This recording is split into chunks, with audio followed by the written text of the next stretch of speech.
All right, hi everyone. I'm going to be making a yogi tea today. Excellent for digestion as well as if you're feeling a little congested or have some mucus going on from the transition from winter to spring, then this is a good little homemade remedy for you. I would just negate the sugar as that actually will cause more mucus or congestion. So you just take the sugar out of the equation. So I've got ginger, star anise, fennel, cinnamon, and coriander. Of course, you have that little sugar in the raw if you're not feeling any congestion. And if you ever wanted to, you could always add black peppercorns, like 1 or 2 black peppercorns, just to add that little extra heat for your digestion. So like I said, this is really good for spring. It's an excellent post-meal digestive drink as well if you're feeling a little bit congested. This is the recipe I'm using from Kate O'Donnell's Ayurvedic cookbook. Really wonderful, very honestly like really easy stuff. It's not too difficult, and in honesty, it's something you can probably do like multitask. You can probably throw all these ingredients in. They are in the pot for 15 to 20 minutes, and then you strain them, and then you have your tea, and you can always make a little extra if you want. I'm making a half amount, so instead of 4 cups, I have 2 cups of water. I'm going to be using 1/4 teaspoon of cinnamon, 1/2 teaspoon ground coriander, 1/4 inch of fresh ginger, but I use more ginger in the spring because it's a really good it's really good for your digestive system, and it allows a little bit more fire in your digestive system. So ginger is really excellent. Lots and lots of ginger. So much ginger for spring.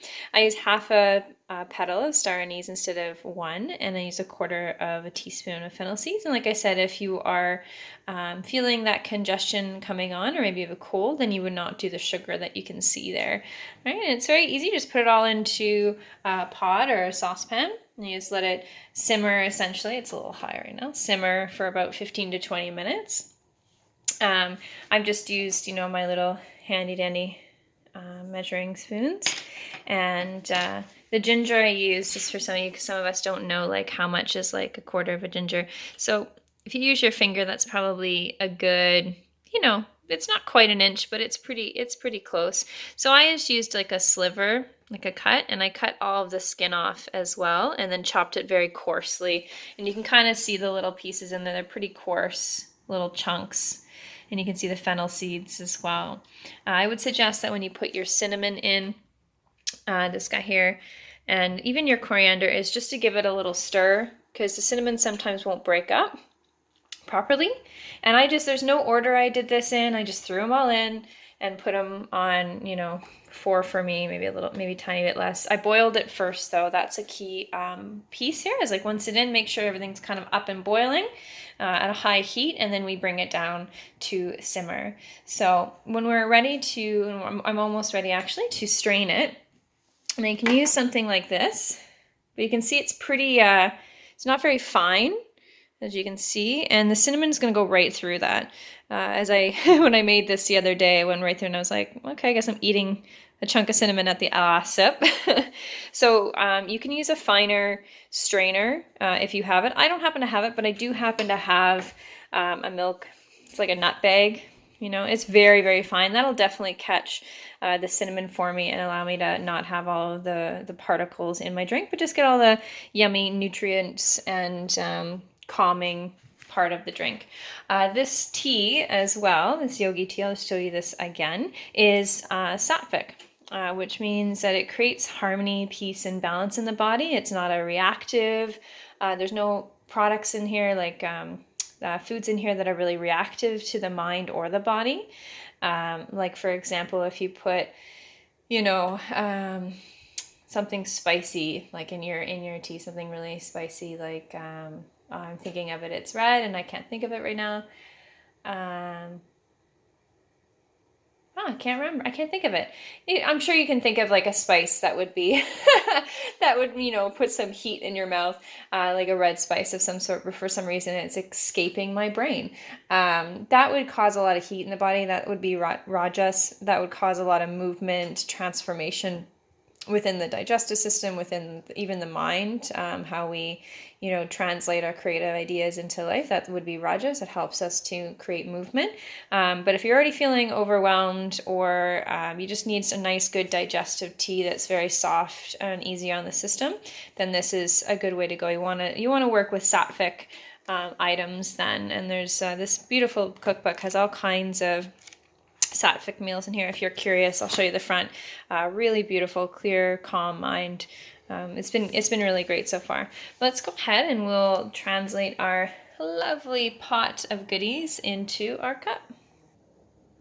So like I said, I'm just going to use my little milk bag because I don't have a finer strainer.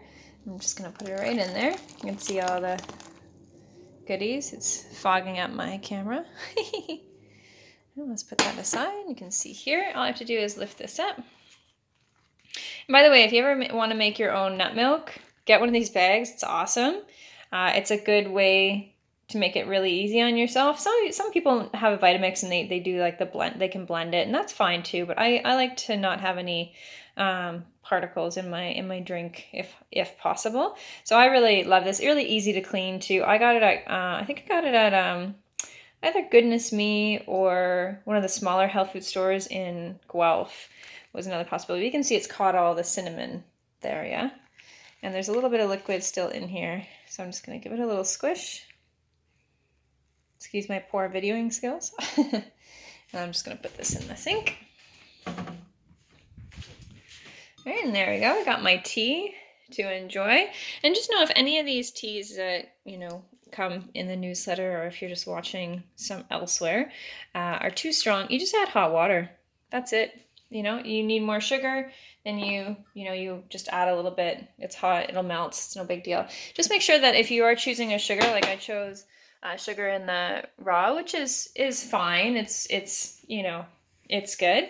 But you want to reduce honey. Honey is a bit much for spring. Like in small amounts, it's fine. A lot of you who have allergies might be like, oh, but I use local honey for my allergies. And all through winter it's not so bad, but it's just a little bit harder on the system, especially if you're congested or have a lot of mucus going on from the transition. You can actually hear I have a little snuffle going on.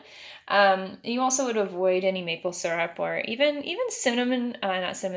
coconut sugar. Really tasty, but good in small amounts in the spring season for sure. You got to watch that. Anyways, there's your tea. I hope you enjoy as much as I am. Maybe I'll take a sip so you can hear my enjoyment as you look at this beautiful cookbook. Yeah, I have to say it's pretty good. I'm not a big fan of star anise, but you barely taste it. It's there, but it's not too strong. All right. Well, until next time, guys, enjoy.